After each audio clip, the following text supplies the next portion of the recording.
chaîne Marion Evans. Comme promis, aujourd'hui, je vous propose comment dresser ou monter une table de douceur ou un candy bar. Alors, je vais faire cette vidéo en deux parties. Aujourd'hui, je vous propose la partie théorique et dans la seconde partie, ce sera la partie en pratique où je vais monter devant vous un exemple de candy bar. Vous savez peut-être ce que c'est un candy bar. En fait, c'est un buffet exclusivement composé de douceur, gâteaux et de bonbons. L'origine du candy bar remonte aux années 50 aux États-Unis et plus concrètement dans l'État de Pennsylvanie. En effet, lors d'un mariage, pour honorer ce couple, l'ami avait organisé un buffet de gâteaux et de bonbons pour les invités. Et après là, c'est popularisé dans le monde entier et on connaît le candy bar dans les communions, mariages, d'autres événements. C'est également proposé chez vous. Alors ça paraît facile de créer un candy bar, mais ce n'est pas aussi facile qu'on peut le croire, mais avec justement ces astuces ou ces étapes, vous allez voir, c'est tout à fait faisable. Vous pouvez choisir entre 1 à 4 couleurs, on n'en recommande pas plus, sinon ça va faire un effet un peu arc-en-ciel, sauf si votre thématique de votre candy bar c'est justement arc-en-ciel. Également jouer avec la nuance d'une couleur, par exemple rouge vin, rouge sang, rouge orangé, etc. ou avec le dégradé d'une couleur. On va prendre le bleu, du bleu foncé au bleu plus clair. Une table rectangulaire, une table carrée, une table ronde qui n'est pas très recommandable car en fait il faut contourner la table ronde afin d'accéder au centre. On ne peut pas la pousser contre un mur, il faut vraiment qu'il y ait un accès à toute la table, donc il faut qu'elle soit située au milieu d'une pièce et ça prend beaucoup de place. Alors qu'une table carrée ou rectangulaire, on peut la pousser contre le mur. Vous pouvez également utiliser des étagères, comme celle-ci que vous avez derrière moi.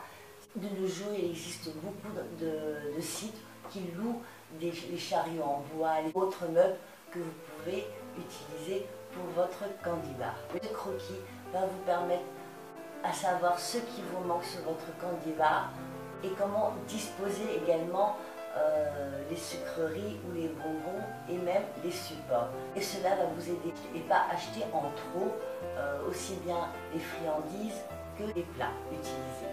Alors là, vous avez vraiment un éventail de choix. Vous pouvez choisir un style rétro, moderne, classique, etc.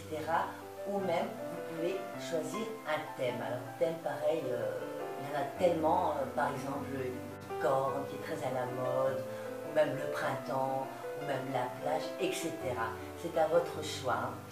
Et surtout, soyez fidèle au style que vous allez choisir. En effet, si vous prenez par exemple un style romantique vintage, utilisez vraiment des bocaux en verre ou en cristal, les supports de muffins en cristal ou en verre également.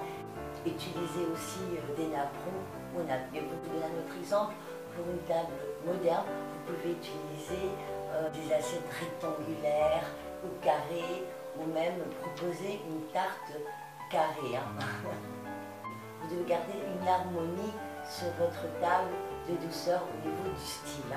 Alors, tout comme le style, vous avez vraiment un éventail de bonbons que vous pouvez choisir. Vous pouvez également réaliser vos propres gâteaux. Vous n'êtes pas obligé de les acheter. Vous devez tenir compte du nombre d'invités à la fête. Prévoyez entre 6 à 8 variétés de desserts ainsi que des bonbons. Il doit avoir une très grande variété de desserts ou de bonbons. Ne commettez pas l'erreur d'inclure de nombreuses variétés de cupcakes. Un cupcake est un cupcake. Ou de nombreux desserts au chocolat, surtout en été. De plus, il faut signaler que s'il y a des enfants invités à cette fête, essayez de ne pas proposer des choses trop crémeuses, sans emballage. En effet, un adulte peut le contrôler, mais un enfant, non. Le bonbon fait partie de notre quotidien depuis peu. C'est seulement au 19e siècle, avec le développement de l'industrie sucrière, basée sur la betterave à sucre, que la confiserie s'est démocratisée et s'est ouverte au plus grand nombre. En effet, auparavant, la confiserie était vraiment un produit de luxe et seulement réservé aux gens les plus aisés. L'origine du bonbon remonterait à l'antique Perse, 600 avant notre ère. En effet, les Perses ont découvert le roseau qui donne du miel, son lait des abeilles, qui est en fait la canne à sucre. 200 ans plus tard, c'est Alexandre le Grand qui va introduire la canne à sucre sur le pourtour méditerranéen. C'est seulement au cours des premières croisades en 1096 que la canne à sucre est rapportée en Europe. Jusque-là, la canne à sucre a été utilisée pour des besoins médicaux. C'est seulement à la fin du XVe siècle que le sucre va commencer à être apprécié en cuisine et finit par passer d'une consommation médicale à une consommation gourmande. À partir de ce moment-là, se développe le commerce de la canne à sucre. Apparaissent également d'autres bonbons comme le sucre d'orge, le nougat blanc ou la praline. Puis au XVIIe siècle, apparaissent les pastilles et les marrons glacés. Au cours du XVIIIe, XIXe siècle, d'autres créations apparaissent comme le berlingot, la guimauve, le fondant, la nougatine ou même le réglisse. C'est à l'époque contemporaine, avec l'avènement du sucre à betterave en France, que la confiserie et les bonbons acquièrent leur lettre de noblesse avec des crèmes artisanales mariant souvent texture et saveur. À partir du XXe siècle, les productions artisanales cohabitent avec la production industrielle en plein développement et c'est là vraiment la consommation augmente et la concurrence s'internationalise. Pour ma petite parenthèse historique, je reviens à des étapes pour monter une table de douceur. S'il y a un gâteau ou une pièce montée, c'est facile, c'est ce dernier qui est le point de focalisation. Mais s'il n'y a pas ce gâteau, trouvez d'autres alternatives, par exemple un arrangement floral ou un bouquet de fleurs. Une autre façon de résoudre l'absence de gâteau, puis des supports, en plaçant les uns sur les autres, en faisant la hauteur du gâteau en fait. Prenez soin de créer des niveaux ou des hauteurs. Alors une fois que nous avons créé notre point de focalisation, le reste de la table ne doit pas être plat. C'est ce qui rend la table visuellement intéressante. Vous pouvez utiliser des supports à muffins, par exemple pour une thématique Harry Potter ou même magique ou même sorcière, des livres noirs. Vous pouvez également utiliser des cajots en bois ou même des boîtes à chapeau ou autres boîtes pour donner ces hauteurs. Vraiment, il y a au moins 5 niveaux sur la table de hauteur. Quand je dis décoration, j'englobe aussi bien les petits détails sur la table de douceur que vous allez disposer que le fond.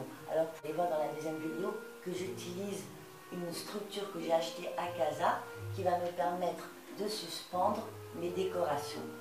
Cette même structure, il m'arrive d'utiliser comme appui pour créer un fond où je peux placer un tissu ou autre décoration. Si vous n'avez pas cette structure, votre table de douceur est sur l'appui d'un mur, vous pouvez utiliser justement ce mur pour pouvoir le décorer.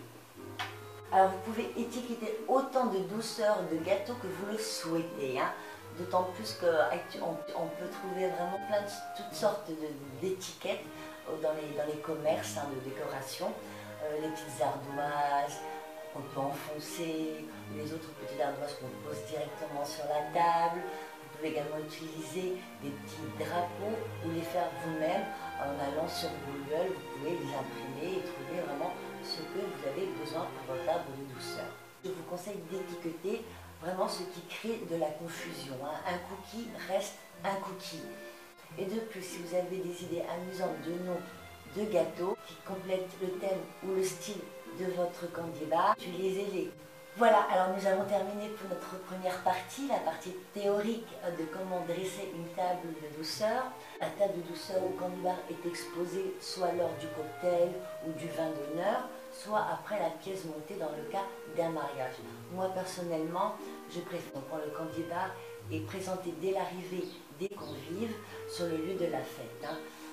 Un candy bar Dans une fête, c'est un moment de bonheur assuré et de succès également.